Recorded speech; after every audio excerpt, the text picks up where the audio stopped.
സ്നേഹത്തിനായി കൊതിച്ച് സ്നേഹിച്ചവർക്ക് സ്നേഹത്തിന് ഒരുപാട് അർത്ഥങ്ങൾ മനസ്സിലാക്കി തന്ന ചിമ്പുവിനെയും ചിമ്പുവിൻ്റെ കൂട്ടായ എന്നെയും കാണാനും വിശേഷങ്ങൾ അറിയാനും ആഗ്രഹിക്കുന്നവരിലേക്ക് വീണ്ടും ഒരു സ്നേഹത്തിൻ്റെ കഥ പറയാൻ വന്നിരിക്കുകയാണ് കേട്ടോ.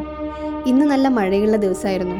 നിർത്താതെ പെയ്യുന്ന ഈ മഴയത്ത് ചിമ്പു വരുമെന്ന് ഞാൻ ഒരിക്കലും പ്രതീക്ഷിച്ചിരുന്നില്ല. അവൻ എവിടെയാണെങ്കിലും സുരക്ഷിതനായിരിക്കട്ടെ എന്ന് മാത്രമാണ് ആഗ്രഹിച്ചിരുന്നത്. എന്നാൽ എൻ്റെ പ്രതീക്ഷകൾക്കപ്പുറമായിരുന്നു അവൻ്റെ സ്നേഹട്ടോ. ഈ കനത്ത മഴയിലും എന്നെ കാണാൻ കൊതിച്ച് ഇവിടെ നിന്ന് ഓടി വന്നിരിക്കുന്നു.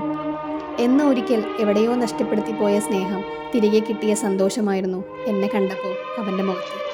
ആ സന്തോഷം തന്നെയായിരുന്നു എന്നെ അവനിലേക്ക് വീണ്ടും വീണ്ടും അടുപ്പിച്ചുകൊണ്ടിരുന്നത്. അവൻ്റെ വദനങ്ങളിൽ ഒരു സ്വാന്തനമായി ഞാൻ തലോടുമ്പോൾ മുൻജന്മ സുഹൃതം പോലെ അവൻ എന്നിലേക്ക് ഇഴുകിച്ചേർന്നു. ഒരു കുടുംബത്തിലെ മുഴുവൻ സ്നേഹം ലഭിച്ച് പെട്ടെന്ന് അനാഥനായി തീർന്ന ഒരവസ്ഥ. വയറെരിയുമ്പോൾ ഒരു നേരത്തെ അന്നം കിട്ടാനായി കൊതിച്ച അവസ്ഥ. ഏതോ വീടുകളിലെ പിന്നാമ്പുറത്തിട്ടിരിക്കുന്ന കേടുവന്ന ഭക്ഷണം കഴിച്ചും അഴുക്കുചാലിലെ വെള്ളം കുടിച്ചും കഴിഞ്ഞിരുന്ന അവസ്ഥ. അങ്ങനെ എന്തൊക്കെയോ അവനോട് പറയാതെ പറയുന്നുണ്ടായിരുന്നു. മഴയുടെ ശക്തി കൂടി തുടങ്ങിയപ്പോൾ ഞാൻ അവൻ്റെ അരികിലായിരുന്നു.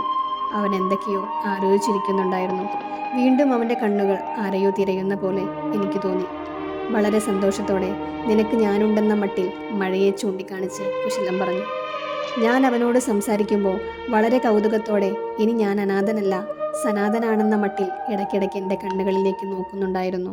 സ്നേഹമാണ് അഖിലസാരം മൊഴിയിൽ എന്ന് കുമാരനാശാൻ എഴുതിയതുപോലെ സ്നേഹത്തിന് പകരം വയ്ക്കാൻ മറ്റൊന്നും ഈ ഭൂമിയിലില്ല. ഈ സ്നേഹത്തിന് സ്വാന്തനമാകുന്ന കഥയുമായി അടുത്ത് തന്നെ കാണാട്ടോ.